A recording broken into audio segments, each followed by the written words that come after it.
Aujourd'hui, le travail qu'on fait chez OpenAI, c'est de rendre accessible cette technologie qui est très disruptive. Ce qu'il faut se rendre compte, c'est que, encore une fois, quand on parle de une révolution de l'IA et de ChatGPT, en fait, on est en train de vivre une deuxième révolution qui a commencé début 2025, sur laquelle nous, on investit massivement, qui est un changement de paradigme, c'est-à-dire que vous n'êtes plus dans une interface uniquement conversationnelle, mais cette expérience va aussi pouvoir réaliser des tâches pour vous.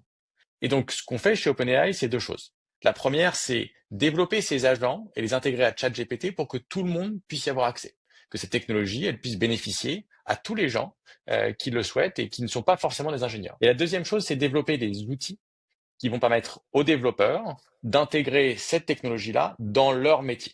Vous parliez de Codex tout à l'heure. Codex, c'est un exemple d'un agent qu'on a intégré à ChatGPT et qui permet aux développeurs de créer une suite, par exemple, de tests pour leur code ou de créer des features automatiquement en générant du code pour eux. Donc, c'est un agent qui est réservé, je vais dire, aux développeurs, mais qui fait partie de cette suite d'agents qu'on a sorti et qu'on a intégré à ChatGPT pour que ça devienne une expérience unifiée et plus simple pour accéder à la valeur de ces agents IA aujourd'hui.